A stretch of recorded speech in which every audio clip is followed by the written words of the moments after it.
கோவை மாவட்டம் மேட்டுப்பாளையம் அருகே உள்ள சிறுமுகை வனப்பகுதியில் தாயை பிரிந்து தவித்த குட்டி யானையின் கதை பார்ப்போரின் மனதை உருக வைத்திருக்கிறது.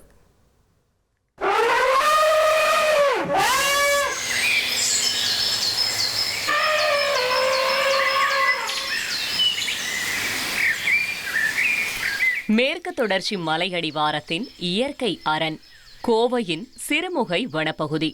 எப்போதும் காட்டு யானைகளின் கம்பீர நடமாட்டத்தால் பரபரப்பாக இருக்கும் இந்த காட்டில் கடந்த மாதம் 25ஆம் தேதி ஒரு சோகமான காட்சி அரங்கேறியது.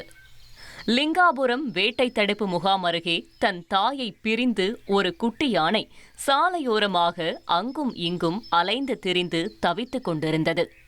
தகவல் அறிந்து விரைந்து வந்த சிறுமுகை வனத்துறையினர் எப்படியாவது இந்த குட்டியை அதன் தாயோடு சேர்த்துவிட வேண்டும் என துடித்தனர்.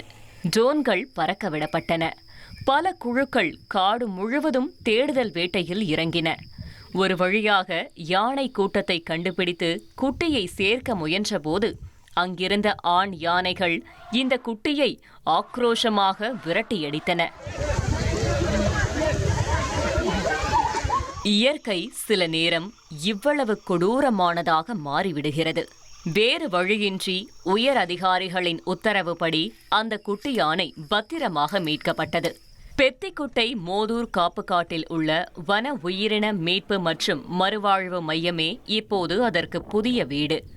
அங்கே வன கால்நடை மருத்துவர்களின் நேரடி மேற்பார்வையில் அதற்கு தேவையான பால், குளுக்கோஸ், இளநீர் என பார்த்து ஊட்டச்சத்து உணவுகள் வழங்கப்பட்டு வருகின்றன.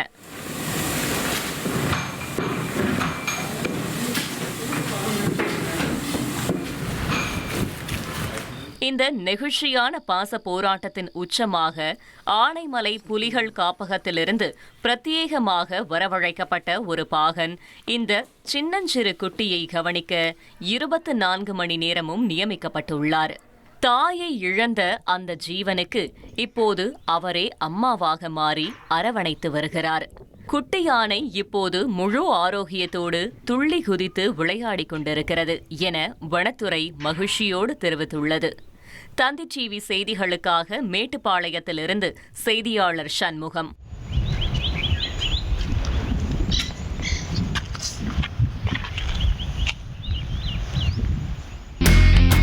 இனி செல்லும் இடமெல்லாம் செய்தி. தந்தி டிவியின் வாட்ஸ்அப் சேனலை ஃபாலோ பண்ணினா செல்ல இருக்கும் இடமெல்லாம் செய்தி. இதோ QR கோட் இப்பவே ஸ்கேன் பண்ணுங்க, ஃபாலோ பண்ணுங்க.